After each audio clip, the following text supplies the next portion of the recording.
Hi, I'm Dr. Lori Baker-Schena. You know, sometimes it's not all about you. Let me explain what I mean. You're doing a great job at your company during a particularly challenging time, and your colleague calls you up and uncharacteristically starts yelling and screaming because the budget is not being met or your department has a huge backlog. Your colleague is all over you, criticizing, complaining, and ignoring your efforts and accomplishments. Or you're working in retail or in any service position, and a customer comes up to you and is just plain rude, complaining about everything. And no matter how accommodating you are, the customer cannot be pleased. Or your dear friend, loved one, or family member suddenly turns a cold shoulder to you and does not have one nice word to say. And nothing you do is right. What's going on?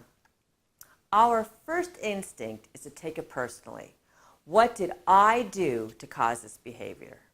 And indeed, if you are rude or mean or simply don't care if work gets done correctly, then maybe you are directly responsible for this reaction.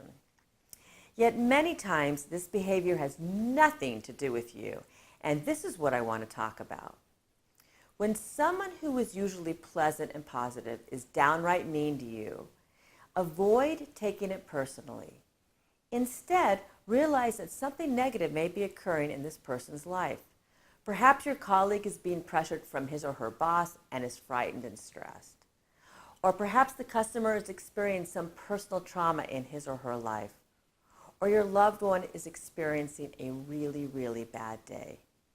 Before you jump to conclusions and take offense and become defensive, stop for a moment and realize that it's not all about you. Instead, it's all about the person who is attacking. And instead of taking the attacks personally, separate out the facts from the hysteria and meanness and respond only to the facts. Keep your emotions out of it. It never feels good to be yelled at by someone else. But next time, exchange your anger for compassion and empathy. You will be surprised at the results, and you won't believe how it takes the edge off.